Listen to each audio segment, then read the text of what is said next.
কোথা থেকে আসলেন? আমি এসছি গড়িয়া থেকে। আজকে বয়স কত কমাবো বলুন? বয়স আপনি যতটা পাবেন কমিয়ে দেবেন। যতটা পারবো কমিয়ে দেবো। চলুন, বুঝতেই পারছেন স্যার কিন্তু আজকে আমাদের কাছে বয়স কমানোর জন্য এসেছে নাকি? হ্যাঁ। দাদুকে আজকে আমরা কাকা বানিয়ে দেবো। চলুন তাহলে দেখা যাক। আজকে স্যারের মাথার মধ্যে আমরা এই ফুল প্যাচটা লাগাবো। এটা হলো কোরিয়ান হেয়ার প্যাচ। দেখুন কত সুন্দর কোয়ালিটি, শুধু ভিতরটা দেখুন।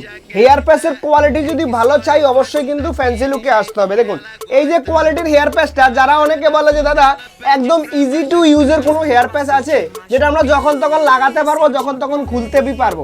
দেখুন এই যে হেয়ার প্যাচটা আছে, এটাকে জাস্ট আমরা এভাবে ধরবো, এভাবে ধরে লাগিয়ে দেবো। দেখুন এটা হলো স্যারের কিন্তু ফাইনাল লুক। বুঝতেই পারছেন হেয়ার প্যাচেস লাগালে মানুষের লুকটা কত বছর কমে গেছে। অবশ্যই কিন্তু কমেন্ট করবেন ওনার স্যারের কিন্তু আগের বয়সের সাথে হেয়ার প্যাচ লাগানোর পরে বয়স কতটা কমেছে। যেটা আমরা বলেছিলাম যে 10 থেকে 15 বছর কম করব, স্যারের মুখের থেকে শুনবো আমরা কতটা কমেছে। স্যার বলুন কতটা কমেছে?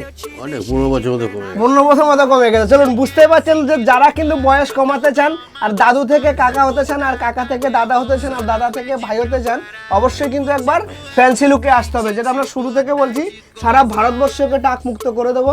সেটার জন্য অবশ্যই আপনারা ভিডিওটা কিন্তু দাওয়াকে শেয়ার করতে হবে। Thank you friends, thank you.